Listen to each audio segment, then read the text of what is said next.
एक ऐसा तांत्रिक जो उस नरपिशाच से भी ज्यादा शक्तिशाली हो कहाँ मिलेगा। यही सोच रहा था अनुज। अनुज इसी उधेड़ बुन में अपने घर आ गया। वहां उसके पिता रामपाल जी ने कहा, अनुज मैं चाहता हूँ तू कल शहर वापस चला जा। मैंने सुना है कि तू अपने दोस्त की मौत का बदला उस नरपिशाच से लेना चाहता है। इस सब चक्कर में मत पड़ और शहर चला जा। पिताजी आप बात को समझिए, यह सब मैं अपने दोस्त के लिए नहीं कर रहा हूँ, बल्कि इस गांव को नरपिशाच के चंगुल से मुक्त कराने के लिए कर रहा हूँ, अनुज ने अपने पिता को समझाते हुए कहा। रामपाल जी ने गुस्से से उसे डांटा, मैं तुझे जो कुछ कह रहा हूँ बस वही कर, कल अगर तुझे कुछ हो गया तो हम क्या करेंगे।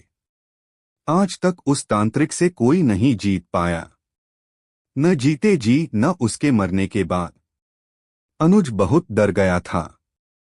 वह अपने पिता के गुस्से को जानता था। अनुज बोला, पिताजी मैं शहर चला जाऊंगा, लेकिन किसी को तो आगे बढ़ना पड़ेगा। आप गांव वालों से कहिए मेरा साथ दें। अगर सब मिलकर इस समस्या से निकलने की कोशिश करेंगे तो हम बच पाएंगे, नहीं तो एक न एक दिन पूरा गांव उसका शिकार बन जाएगा। रामपाल जी बोले, ठीक है कोशिश कर लेते हैं। मैं गांव वालों से बात करूंगा, लेकिन तू कुछ भी अकेले मत करना। अनुज मान गया। अगले दिन गांव में पंचायत रखी गई। उसमें फैसला हुआ कि गांव के 4 आदमी दूसरे गांव जाकर तांत्रिक ढूंढेंगे। उनके साथ अनुज भी जाएगा। अगले दिन अनुज अपने साथ गांव के 4 लोगों को लेकर सुबह ही निकल गया। वे सब दूसरे गांव गए। कई तांत्रिकों से मिले, लेकिन सभी ने मना कर दिया, क्योंकि वो सब उस तांत्रिक और उसकी शक्तियों के बारे में जानते थे। इस सब में शाम होने लगी थी। तभी एक गांव वाले ने कहा, हमें वापस गांव चलना चाहिए, अगर अंधेरा हो गया तो वह नरपिशाच हमें नहीं छोड़ेगा। उसे सब पता होगा कि हम क्या कर रहे हैं। सबने उसकी बात का समर्थन किया और गांव की ओर चल दिए। गांव तक पहुंचने से पहले ही अंधेरा होने लगा। यह देखकर सभी डर गए। अनुज ने चारों को रोका और कहा, भाइयों अंधेरे में जाना ठीक नहीं। मैं पहले ही अपना दोस्त खो चुका हूं। हम यहाँ किसी धर्मशाला में रुक जाते हैं। चारों गांव वाले भी डरे हुए थे, वे मान गए। सभी वापस मुड़ गए, लेकिन तभी उन्हें किसी के रोने की आवाज सुनाई दी। अनुज पीछे मुड़ जाना चाहता था। तभी एक गांव वाले ने उससे कहा, ऐसी गलती मत करना, यह उसी नरपिशाच की चाल है।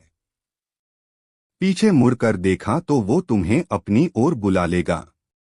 अनुज सावधान हो गया और वापस चलने लगा। तभी उसके कानों में आवाज पड़ी, रुक जा दोस्त, इतने साल की दोस्ती अब दोस्त को अकेला छोड़कर जा रहा है।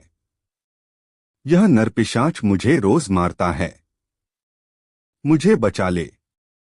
अनुज पीछे मुड़ा और देखा एक खेत की पगडंडी पर उसका दोस्त राहुल खड़ा रो रहा था। उसके कपड़े फटे हुए थे। उसके कपड़ों पर कई जगह खून लगा था। उसके हाथों से भी खून बह रहा था। अनुज रोता हुआ अपने दोस्त की तरफ तेजी से भागा, लेकिन गांव के 4 लोगों ने उसे तेजी से पकड़ लिया। अनुज चिल्लाने लगा, छोड़ो मुझे, मेरा दोस्त बुला रहा है, मुझे उसे छुड़ाना है।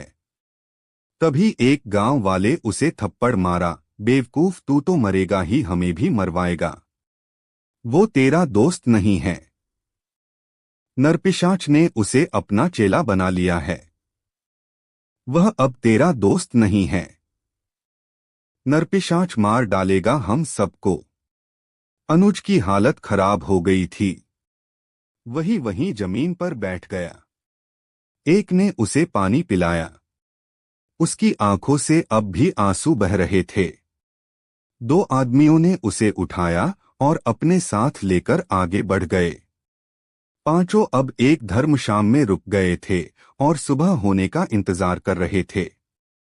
सबने फैसला किया कि उनमें से बारी बारी एक जागता रहेगा, कहीं अनुज उठकर उधर न चला जाए। अनुज की रखवाली करना जरूरी था। अनुज गहरी नींद में सो रहा था। तभी उसने सपने में देखा कि वह नरपिशाच राहुल को मार रहा है। अपने नखून उसके शरीर में गड़ाकर उसका खून पी रहा है। राहुल अनुज अनुज पुकार रहा था। अचानक अनुज की आंख खुली, वह दरवाजे की ओर भागा। एक आदमी ने सबको शोर मचाकर जगा दिया, फिर चारों ने अनुज को पकड़ लिया। तभी ऊपर सीढ़ियों से गेरुए कपड़े पहने एक साधु बाबा नीचे आए। उन्होंने अनुज के ऊपर गंगाजल के छींटे मारे।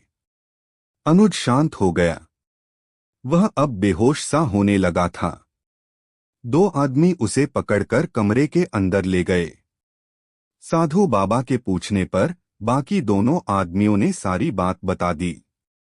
उन्होंने कहा, इसे कल साथ में लेकर मेरे आश्रम में आना। सुबह जब अनुज की आंख खुली तो चारों आदमी उसे लेकर साधु बाबा के आश्रम में पहुंच गए। अनुज से बाबा ने अकेले में बात की और उसे गांव जाने के लिए कहा। बाबा से मिलकर अनुज और चारों आदमी गांव पहुंच गए। वहां जाकर अनुज ने मुखिया से कहा, मुखिया जी, साधु बाबा गांव में आएंगे और यहां हवन पूजन करके उस तांत्रिक को मुक्ति दिलाएंगे। साथ उन्होंने कहा, आज तक जितने भी लोग उसका शिकार हुए हैं वे उन्हें भी मुक्ति दिलाएंगे। मुखिया जी बहुत खुश हुए। वे बोले, अगर ऐसा हो जाए तो हमारे गांव का कल्याण हो जाएगा। बेटा, तुमने बहुत अच्छा काम किया है। अपनी जान पर खेलकर इस गांव को बचाने की कोशिश की है।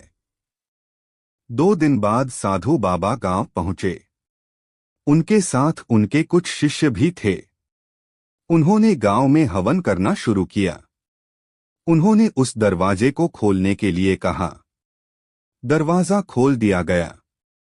तभी दरवाजे से बहुत भयानक आवाजें आने लगी। रात का समय था। बहुत तेजी से एक साया उस दरवाजे पर आया। उसके मुंह से भयानक आवाजें निकल रही थीं। साधु बाबा ने उसे मंत्रों से बांधकर हवन कुंड के पास बुलाया। साधु बाबा की शक्ति के सामने उस नरपिशाच की शक्ति कम पड़ गई थी। बुराई पर अच्छाई की जीत हो रही थी। कुछ ही देर में उसकी आत्मा को मुक्ति मिल गई। गांव में खुशी की लहर दौड़ गई। साधु बाबा ने खेतों में जाकर गंगा जल छिड़का।